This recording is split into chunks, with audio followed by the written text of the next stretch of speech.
making their first appearance at a FIFA World Cup, and they were up against the football giants of West Germany. Considering the North Africans to be an easy introduction to the tournament, the Germans underestimated their opponents and went down to a wholly unexpected 2-1 defeat. Algeria had announced their arrival at football's summit. Despite failing to progress past the group stages, the shock victory was a high point in Algerian football. But 24 years earlier, just playing a match as a national team would have been merely a dream for their assistant coach, Rachid Makhloufi. In 1958, many native Algerians were engaged in a bitter war of independence against their French colonial masters. At the forefront of this battle was the FLN, the National Liberation Front. Thousands were killed in a conflict that scarred both nations deeply. At this time, many footballers of Algerian descent were playing in the French league.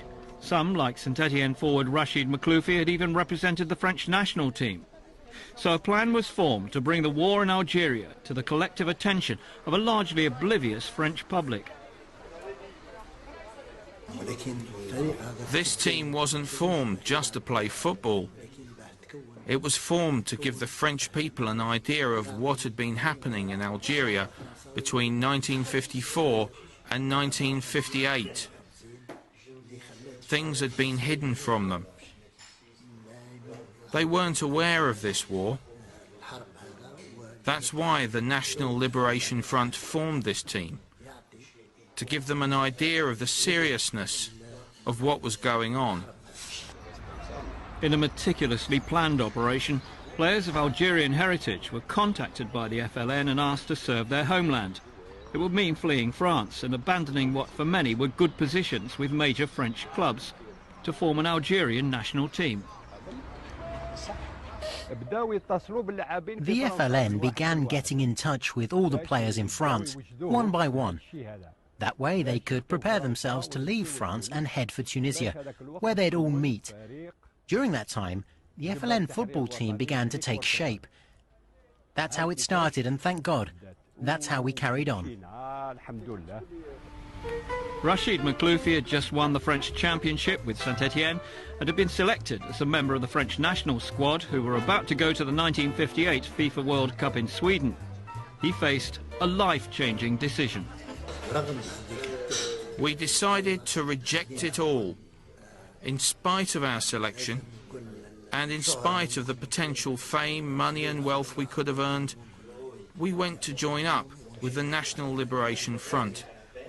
We wanted to represent Algeria in matches across Europe and the Arab world. Despite the performances of a team spearheaded by Just Fontaine, the absentees were missed in Sweden. The feeling was that if they'd been there, France may well have beaten Brazil in the semi-final and could have returned home with the trophy.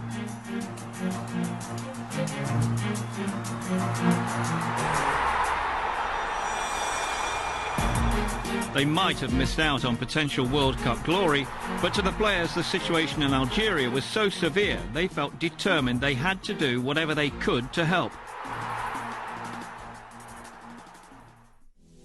Players joining the FLN team had to flee France for fear of persecution, and for some there was further personal suffering. The French government was intent on stopping the exit of players. Many were arrested as they tried to cross borders. Makhloufi and Mohamed Soukan were reservists in the French army, and they were prosecuted in their absence, while Mohamed Maouche was caught and imprisoned. As for Makhloufi and Soukan, the authorities gave them 10 years in prison. They sentenced them to 10 years. And you'd better believe they would have stayed in prison for 10 years if the French had got their way. They would certainly have spent a decade behind bars. But if I'm honest, things worked out well for me personally. Someone at Ream helped me out a bit. I was only in prison for 45 days, but still, it wasn't easy. With the players gathered, games were arranged against countries supportive of the cause. The French government tried to ensure that any countries that did play the FLN team would be banned from international football, but the Algerians found that plenty of teams were willing to give them a match.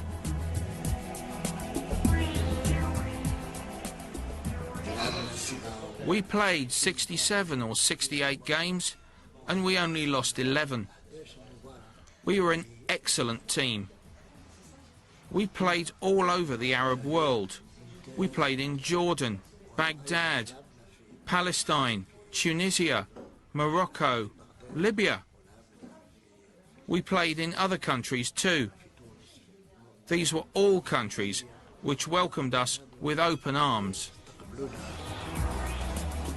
The team's impressive results, including victories over Yugoslavia, Hungary and Czechoslovakia, assured them of an unexpected level of fame and also helped them make their mark in the desired political ways.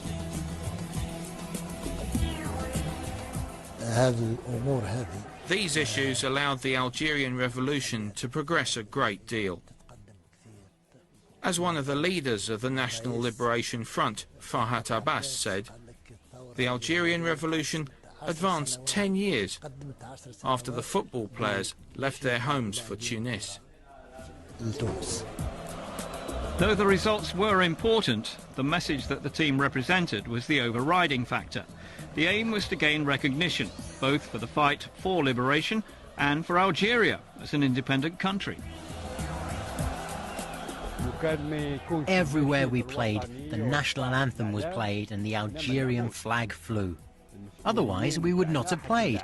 Our officials and all the players wouldn't even have considered entering the field of play if there hadn't been any flags and if the national anthem hadn't been played. Look, when you are a revolutionary, you have many ways to revolt. You don't just revolt with weapons. Everyone has something different with which to fight. And for us, it was football. It was our national spirit. We would see our flags and hear our national anthem and cry. And of course, once independence came, it was a great joy for the Algerian people and for everyone. Indeed, independence finally arrived in 1962, and the efforts of the FLN team had played no small part in that. They'd brought the issue to the attention of the world. Once the war had been won, the FLN team became Algeria's national team. Some of the players, including Mekloufi, returned to France